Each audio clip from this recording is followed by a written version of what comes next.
में कोई जो है, ये कहते हैं अगर संसार में कोई जो है सबसे खुशहाल है तो ये खुशहाल सन्यासी ही है और इनके सिवाय कोई दूसरा सन्यासी नहीं है।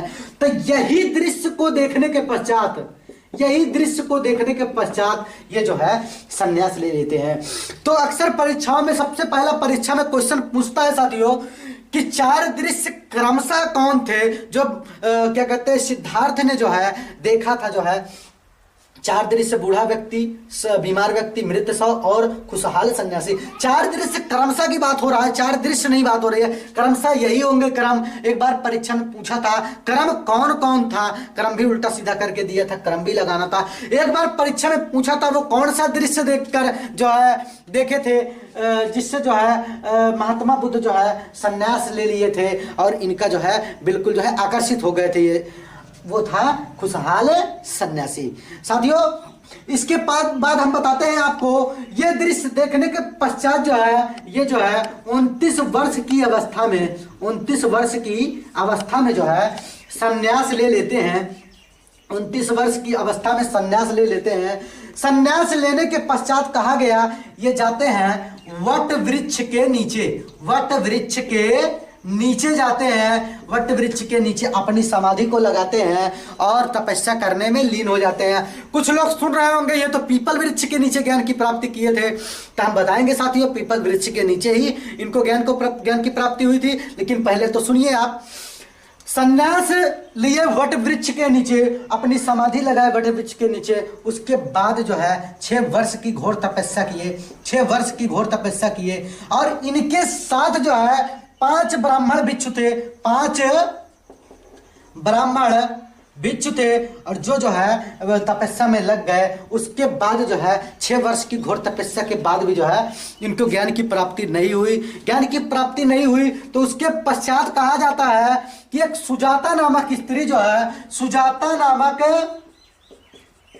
स्त्री जो है आती है, खीर चढ़ा के चली जाती है, खीर देकर चली जाती है और उसी खीर को जो है ये साहब जो है खा लेते हैं और जब खा लेते हैं तो ये 5 ब्राह्मण भिक्षु जो है गुस्सा हो जाते हैं, इनको ढोंगी कहकर इनके पास से चले जाते हैं। उसके बाद जो है कहा जाता है फिर एक बार अपनी समाधि अब जो है एक पीपल वृक्ष के नीचे लगाते हैं जो निरंजना नदी के किनारे था। निरंजना नदी के किनारे था, निरंजना इधर लिखते हैं साथियों, निरंजना नदी के किनारे था, निरंजना नदी के किनारे था जिसका आधुनिक नाम फल्गु है, फल्गु है। और कहा जाता है कि यहां पर समाधि लगाने के पश्चात जो है 7 दिन की घोर तपस्या के बाद जो है इनको 8वें दिन ज्ञान की प्राप्ति हो जाती है। इनको 8वें दिन ज्ञान की प्राप्ति हो जाती है तो कहा जाता है उसके बाद जो है ये पीपल वृक्ष के नीचे ही ज्ञान की प्राप्ति हुई। और ये वृक्ष जब इनको ज्ञान की प्राप्ति हो गया तो ये वृक्ष कहलाया संबोधि वृक्ष, संबोधि वृक्ष कहलाया साथियों। और ये जो है कहा गया कि जो स्थान था गया और गया का नाम हो गया बोध गया हो गया, इस स्थान का नाम बोध गया हो गया और ये जो है वृक्ष हो गया संबोध वृक्ष। अब ये सिद्धार्थ से हो गए गौतम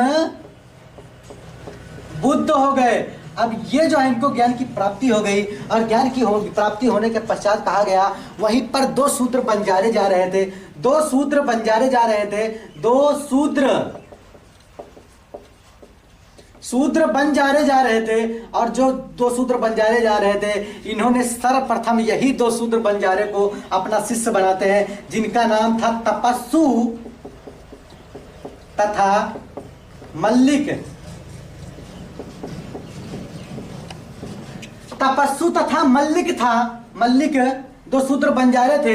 इन्हीं को जो है अपना सर्वप्रथम शिष्य बनाया। अक्सर परीक्षाओं में पूछता है साथियों कि सर्वप्रथम अपना शिष्य किसको बनाया, 2 शूद्र बंजारे को बनाया। अच्छा साथियों ये शूद्र थे और यहाँ पे आपको इसके पहले हमने बताया है कि वर्ण व्यवस्था में शूद्रों को छुआ ही नहीं जाता था।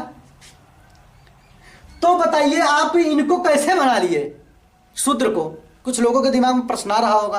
तो साथियों हम बताना चाहेंगे, इन्हीं वर्ण व्यवस्था की समाप्ति करने के लिए, वर्ण व्यवस्था को समाप्त करने के लिए, छुआछूत को समाप्त करने के लिए इनका जन्म हुआ और जो है ये तपस्सु तथा मल्लिक को अपना प्रथम शिष्य बनाए। अब साथियों बताइए, जब प्रथम शिष्य इनको बनाएंगे तो उपदेश भी इनको देंगे। क्यों? कुछ लोग समझ रहे होंगे, हाँ नहीं ऐसा नहीं होता। ये सर्वप्रथम जो उपदेश देते हैं। हमारी पूरी वीडियो को देखने के लिए इस चैनल को सब्सक्राइब कीजिए। चैनल को सब्सक्राइब करने के बाद जो है यहाँ पर देखिए नोटिफिकेशन आ जाएगा, उसको ऑल कर दीजिए।